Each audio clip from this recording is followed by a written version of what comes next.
Don't lay down. Just don't show up. Just don't walk out there. Look, I think Micah, for his part of it, he didn't have to be out there. What about this current team, number one, excites you the most? What about this current team do you feel, and I mean, it could be a lot of things.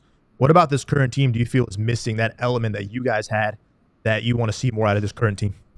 What I like about this current team, and I'm officing right at the start, so I'm looking at from the third floor down on the field.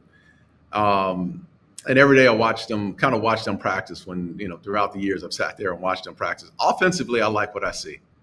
I think they have some young talent. I think the offensive line will probably play better this year. And they're still your young group, but they seem to be feisty and play with a lot of energy.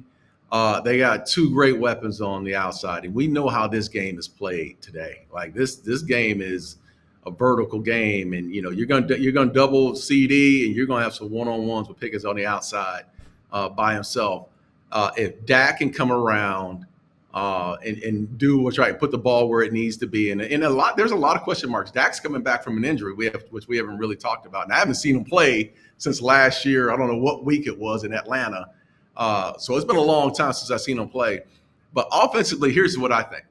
Offensively, I need to see the running game. I'd love to see a good running game, just to offset things, to make them put that safety in the box. And then give me some one-on-ones. And no one-on-ones outside, man. No, that's dangerous. That's dangerous for any defense to match up with them that way. My biggest question mark is defensively.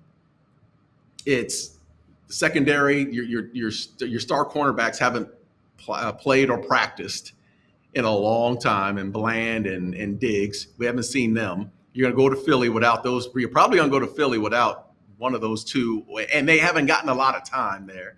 And then up front is the defensive line. Like that's been the biggest question mark of this team, is the front seven for the longest time. And we see it when they play teams who say, we're going to run the ball down your throat, stop it. And they cannot stop it. And that's demoralizing. Trust me, that is demoralizing when you know you're going to line up and the opposing team says, you know what, we're going to run this counter tray at you. Now stop it. And you can't do it. You can't stop it. And your offense is sitting there watching, waiting to get back on the field. And it is demoralizing to go through that process. So they have to get better up front to impress me in order for me to think they're going to be successful this year. Woody, we'll let you go with this one. And we got to ask it because it's dominated the entire offseason.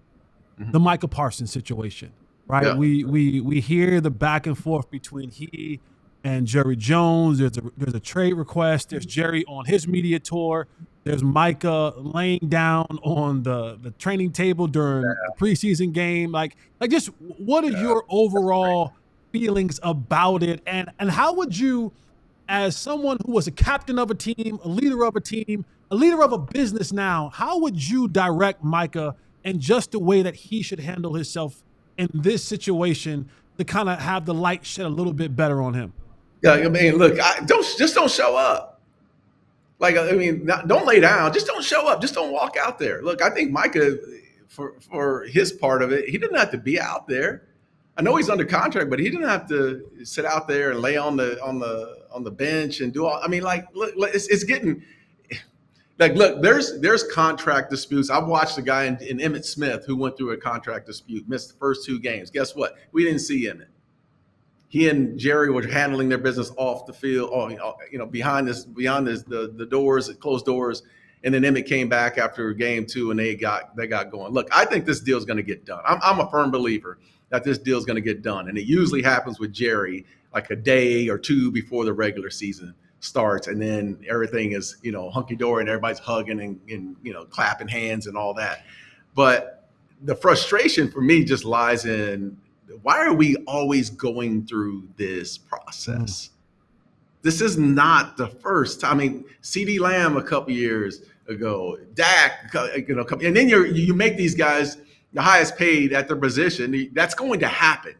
That's going to happen. We all know that's going to happen with Micah.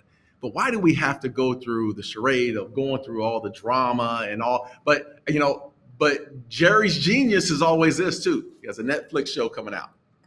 That's out right now. We're talking Micah Parsons.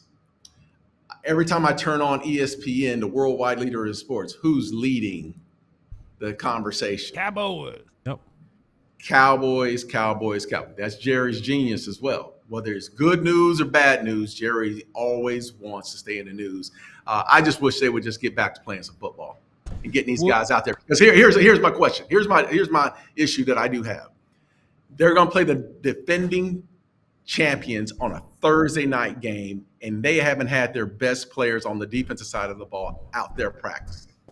That's a problem.